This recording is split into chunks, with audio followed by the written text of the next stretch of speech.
سورہ آل عمران کی آیت نمبر 181 181 سورہ آل عمران کا 19واں رکوع اور چوتھے پارے کا 10واں رکوع۔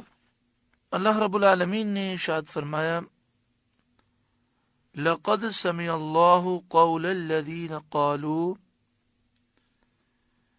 بے شک اللہ نے سنا جنہوں نے کہا، ان اللہ فقیر ونحن اغنیاء، کہ اللہ محتاج ہے اور ہم غنی ہیں۔ جن لوگوں نے یہ بات کہی کہ اللہ محتاج ہے اور ہم غنی ہیں، اللہ نے فرمایا کہ اللہ نے ان کی بات سنی۔ یہودیوں نے جب یہ آیت کریمہ سنی، من ذا الذی یقرض اللہ قرضا حسنا، کون ہے جو اللہ کو قرض حسنہ دے،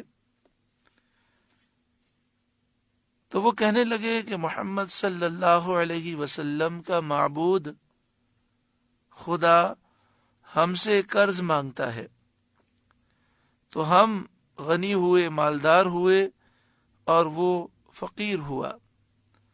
اس پر یہ آیت کریمہ نازل ہوئی اور ان یہودیوں کی مذمت کی گئی۔ سنکتب ما قالوا، اب ہم لکھ رکھیں گے ان کا کہا، یعنی جو انہوں نے کہا وہ باتیں نامہ اعمال میں لکھی ہوئی ہوں گی، اور کل بروز قیامت وہ ان نامہ اعمال کو پائیں گے۔ وَقَتْلَهُمُ الْأَنْبِيَاءَ بِغَيْرِ حَقٍّ، اور انبیاء کو ان کا ناحق شہید کرنا، یعنی جو انہوں نے انبیاء کو شہید کیا وہ بھی ان کے نامہ اعمال میں لکھا ہوا ہے، یہ جو انہوں نے بات کہی وہ بھی لکھی ہوئی ہے۔ یہاں پر یہودیوں کے اس قول پر اور اس بکواس پر اس بات کا ذکر ہے کہ انہوں نے یہ غلط بات کہی اور انہوں نے اس سے پہلے انبیاء کو شہید بھی کیا۔ تو اس سے معلوم یہ ہوا کہ دونوں جرم بہت عظیم ترین ہیں اور برائی میں قباحت میں برابر ہیں۔ جنہوں نے انبیاء کو شہید کیا، جنہوں نے انبیاء کی گستاخی کی، اور جنہوں نے اللہ کی گستاخی کی، دونوں مجرم ہیں۔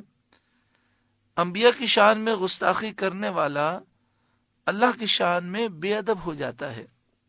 یہودیوں نے جب انبیاء کی شان میں گستاخی کی، نبی اکرم صلی اللہ علیہ وسلم کی شان میں گستاخی کی، تو پھر وہ اللہ تعالیٰ کی شان میں بھی بے ادب ہو گئے۔ وَنَقُولُ ذُوقُوا عَذَابَ الْحَرِيقِ، اور ہم فرمائیں گے کہ آگ کا عذاب چکھو۔ ذَلِكَ بِمَا قَدَّمَتْ أَيْدِيكُمْ، یہ بدلہ ہے اس کا جو تمہارے ہاتھوں نے آگے بھیجا۔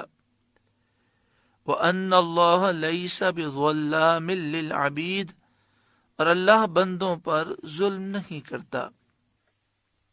الذین قالوا، وہ جو کہتے ہیں، ان اللہ عہد الینا، اللہ نے ہم سے اقرار کر لیا ہے، اللہ نؤمن لرسول حتی یأتینا بقربان، کہ ہم کسی رسول پر ایمان نہ لائیں جب تک ایسی قربانی کا حکم نہ لائے، تأکلہ النار، جسے آگ کھائے۔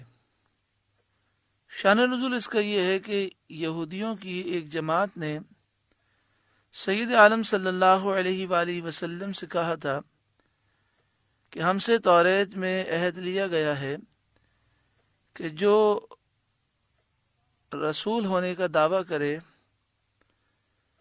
ایسی قربانی نہ لائے جس کو آسمان سے سفید آگ اتر کر کھائے، اس پر ہم ہرگز ایمان نہ لائیں۔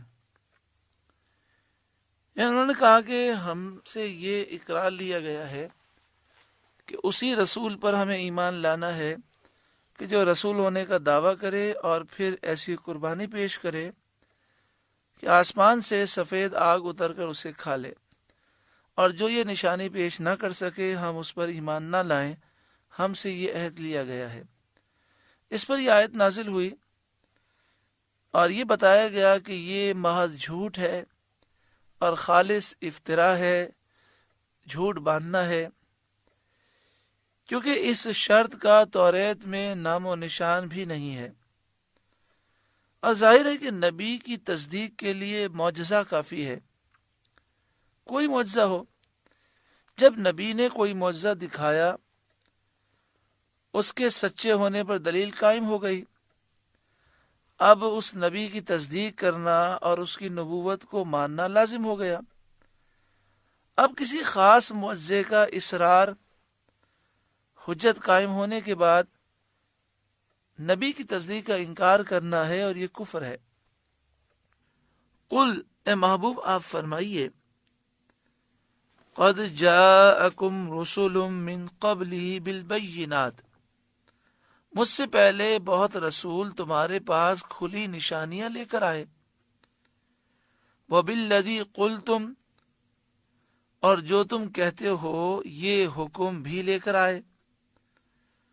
انہوں نے ایسی قربانی دکھائی کہ آسمان سے سفید آگ آئی اور وہ قربانی کھا گئی، اور اس کے علاوہ وہ کئی معجزات لے کر آئے۔ فَلِمَ قَتَلْتُمُوهُمْ إِن كُنتُمْ صَادِقِينَ،